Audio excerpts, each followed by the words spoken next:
సుజాత గారు ఏంటి మొత్తం తీగంతా లాగుతున్నారట, డొంక కదులుతున్నదట, ఆయన పక్క ఆధారాలతో ఈ రకంగా జరుగుతుందని చెప్పి విత్ ప్రూఫ్స్ చెప్తున్నారు. ఎలా జరుగుతుందని కూడా ఆయన వివరిస్తున్నారు. ఏంటి రోజా గారు ఇబ్బందుల్లో పడేలా ఉందా, లేకపోతే ఇదంతా కక్షపూరిత చర్య కింద భావించాలా? నమస్తే అండి, వర్మ గారు వినిపిస్తుందా? వినిపిస్తుందండి, మాట్లాడండి. ఓకే, నమస్తే అండి, అందరికీ కూడా శుభ సాయంత్రం. అదే విధంగా ఈ రోజు అయిపోయింది సినిమా. నిన్నటి వరకు అసెంబ్లీ తర్వాత వాలంటీర్లకు ఇస్తానన్నటువంటి 10,000 ఇచ్చింది లేదు. ఉగాది పచ్చడి తిని పండగ రోజు వాలంటీర్లకి 10,000 ఇస్తామని చెప్పి చంద్రబాబు నాయుడు గారు చెప్పడం జరిగింది. పవన్ కళ్యాణ్ గారు లారీలు ఎక్కేసేసి నేను వాలంటీర్ల కడుపు కొడతానా అని చెప్పేసి బహిరంగ సభల్లో చెప్పడం జరిగింది. నిన్న వాలంటీర్లు అసలు సిస్టమ్ లోనే లేరని చెప్పడం కూడా జరిగింది. అయిపోయింది, ఆ సినిమా అయిపోయింది. ఇప్పుడు రోజా గారి మీద పడ్డారు. నిన్నటి వరకు మళ్ళీ మధ్యలో కరెంటు కోతలు. ఇది ఏంటంటే బాధుడు ప్రజల మీద. రోడ్లే లేదని ఈ రోజు ప్రజల చర్మం వలిచి వాటితోటి రోడ్లు వేస్తున్నారు. ఇది కూటమి ప్రభుత్వం. రోడ్లు వేయచ్చు కదా, గవర్నమెంట్ లో డబ్బులు లేవా? వీళ్ళు చేస్తున్నారు కదా. మీరు పర్యాటక శాఖ భవానీ ఐలాండ్ లో మీరు దుర్గమ్మ దసరా రోజు అమ్మవారి ఉత్సవాలు జరపడానికి భువనేశ్వర్ గారికి 7 కోట్లు రిలీజ్ చేయలేదా జీవో ఇచ్చి అప్పటికప్పుడు? అవి ఎక్కడ డబ్బులు? ప్రజల సొమ్ము కాదా? ఎందుకు రిలీజ్ చేశారండి? ఏ ప్రాతిపదికన రిలీజ్ చేశారు? అది ప్రజల సొమ్ముని డిపాజిట్ల పేరుతోటి తీసుకొని నేరస్తుడిగా రుజువైనటువంటి రామోజీరావుకి సంస్మరణ సభ ప్రజల సొమ్ముతోటి చేస్తారా? ఆయనకి డబ్బులు లేవా?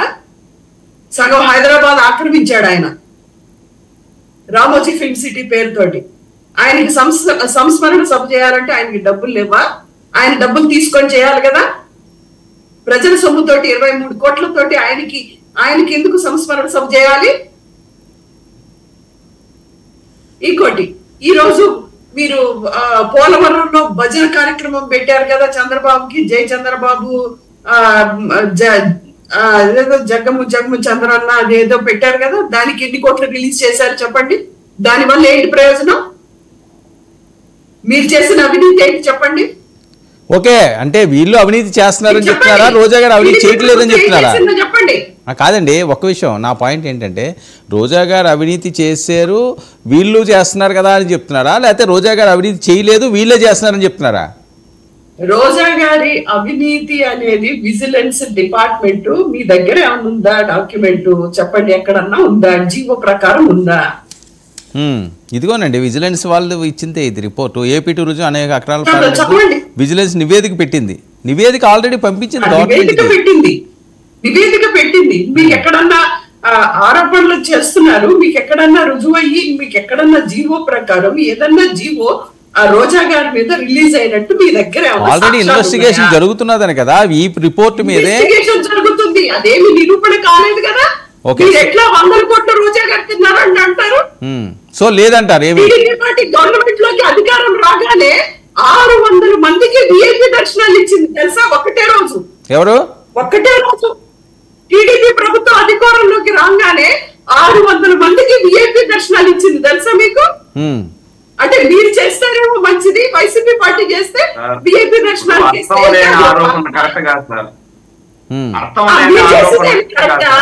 మీరు చేసింది ఏమి కరెక్టా? సురేందర్ నాయుడు గారు ఒకటి చెప్తున్నా వినండి. ఇప్పుడు ఒకటి, మేమేమి ఆవేశంతో మాట్లాడలేదు. ఒకటి ఫ్యాక్ట్స్ అండ్ ఫిగర్స్ చెప్పుకోవాలి ఎప్పుడైనా. ఇక్కడ ఏంటి, చంద్రబాబు నాయుడు గారు అసలు జగన్మోహన్ రెడ్డి గారు కానీ జగన్మోహన్ రెడ్డి గారి పార్టీ కానీ ఉండకూడదు. అసలు రాజకీయ పార్టీ ఉండకూడదు. జగన్మోహన్ రెడ్డి గారు రాజకీయంగా యాక్టివ్ గా ఉండకూడదని ఆయన రాజకీయాల్లోకి రాకముందే ఎర్రంనాయుడు తోటి ఇంప్లీడ్ అయ్యి దొంగ కేసులు పెట్టించి ఏళ్లకు తరబడి మీ ఎల్లో మీడియాని వాడుకొని పేజీలు కొద్ది విషం చెందినటువంటి party Chandrababu Naidu party, TDP party. ఈ రోజు వచ్చేసి అదే చంద్రబాబు నాయుడు గారి పరిపాలనలో చేసినవన్నీ మంచి పనులు, జగన్మోహన్ రెడ్డి గారి హయాంలో చేసినవన్నీ చెడ్డ పనులు అనేటువంటి ఒక లైన్ తీసుకొని పత్రికలు గాని టీవీలు గాని ఇదే పని పెట్టుకున్నాయి. ప్రజలకి మంచి చేస్తారా, మంచి ఏం చేస్తారు అనేది లేదు. మీరు పరిపాలన చేయడానికి వచ్చారు. నాకు 40 సంవత్సరాల అనుభవం ఉంది అని చెప్పినటువంటి చంద్రబాబు నాయుడు గారు ఈ రోజు వచ్చేసి నా దగ్గర ఏం మంత్రదండం లేదని చెప్తున్నారు. మరి ఆ మంత్రదండం చూపించే ఓట్లు అడగాల్సింది కదా మీరు. ఓకే కాదండి, ఓకే ఓకే. ఇప్పుడు సో ఎటువంటి తప్పు జరగలేదు, భయపడాల్సిన అవసరం లేదు, మీరు అంతేనా? ఓకే సుజాత గారు, ఓకే సుజాత గారు, మీ హయాంలో కానీ లేకపోతే రోజా గారి అంశం కానీ ఎటువంటి అవినీతి జరగలేదు అంతేనా? మీ హయాంలో ఎటువంటి అవినీతి జరగలేదు, వీళ్ళు బురద జల్లుతున్నారు అంతేనా? వీళ్ళంతా ఖచ్చితంగా బురద చల్లుతున్నారండి. ఖచ్చితంగా బురద. పరిపాలన ఆపేసి పరిపాలన అనేది మీరు చెయ్యకుండా మీరు వచ్చిన దగ్గర నుంచి ఇంతవరకు 53,000 కోట్ల రూపాయలు మీరు అప్పు తీసుకొచ్చారు 6 నెలల కాలంలో. కానీ ఒక్క హామీని కూడా మీరు అమలు చేయలేదు. ఓకే ఓకే సుజాత గారు ఒక్క నిమిషం. ఒక్క హామీని కూడా ఈ రోజు ఎంత నిస్సిగ్గుగా మహిళా మంత్రి ఈ రోజు తల్లికి వందనం అనే దాని మీద డబ్బులు పడితే గంజాయి తాగుతున్నారని నిస్సిగ్గుగా ఆరోపణలు చేస్తున్నటువంటి సిగ్గులేని పార్టీ ఏదన్నా ఉందంటే టీడీపీ పార్టీ. చదువుల కోసం బిడ్డలకి డబ్బులు ఇస్తే ఆడపిల్లలు చెప్పండి, ఈశ్వరుడు నోరిచ్చాడు కదా అని చెప్పి అడ్డమైన చెత్తంతా బాగద్దు. ఓకే ఓకే ఒక నిమిషం పార్వతి శివపార్వతి గారు పెట్టచ్చు, మీరు ఎన్నైనా చూపించండి.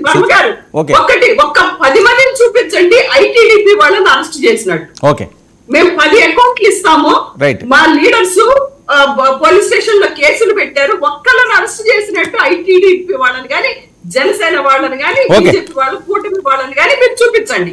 ఇది కక్ష రాజకీయాలు కాకపోతే ఏంటి మరి? ఓకే ఒక్క నిమిషం ఇస్తాను శివపార్వతి గారు. ఎందుకంటే కక్ష రాజకీయాలు చేస్తున్నారంటే 6 నెలల్లోనే అన్యాయంగా రోజా గారు లాంటి వాళ్ళ మీద ఇష్టం వచ్చినట్టుగా మాట్లాడుతున్నారు, బురద చల్లుతున్నారట, ప్రజలందరూ చూస్తున్నారట, మీకు శిక్ష తప్పదు అని చెప్పి మాట్లాడే పరిస్థితి. 10 మందిని